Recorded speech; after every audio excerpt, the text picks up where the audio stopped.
The relatives and friends of the victims gathered at Notre Dame to remember the 228 who had been aboard the Air France flight.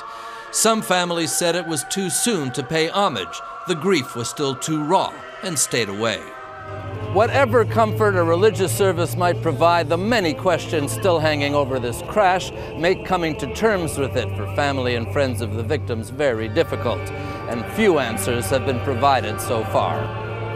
The searchers gathered over the spot in the mid-Atlantic Ocean where a 15-mile fuel slick was among the evidence of where the plane went down.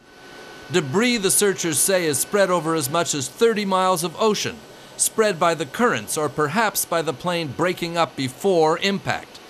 An authoritative Brazilian newspaper quotes local Air Force officials saying the Air France plane had sent out emergency messages indicating its flight control systems had deteriorated rapidly.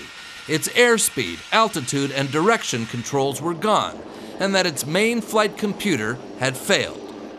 The secret of what exactly happened is now likely lying in the plane's flight data recorder and cockpit voice recorders on the bottom of the Atlantic, and depths in the area reach down to almost 3 miles.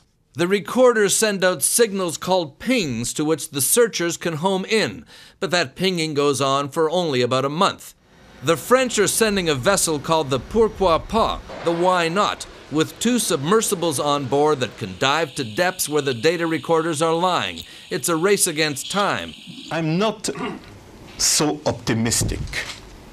It's not only deep, it's also very mountainous. Black boxes have been retrieved from beneath the sea before, but this search will be at the outer range of current technology.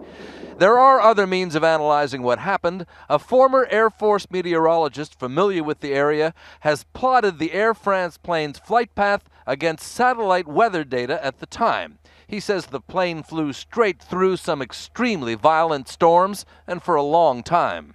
They went through 3 main thunderstorm clusters. The worst one was the last one, and that covered probably about 70 miles along the flight track. The search for the black boxes can't begin until the ships get to the area, and rough weather, the same sort of rough weather suspected of contributing to this crash, is slowing those ships down. Katie? Mark Phillips in Paris tonight. Thanks very much.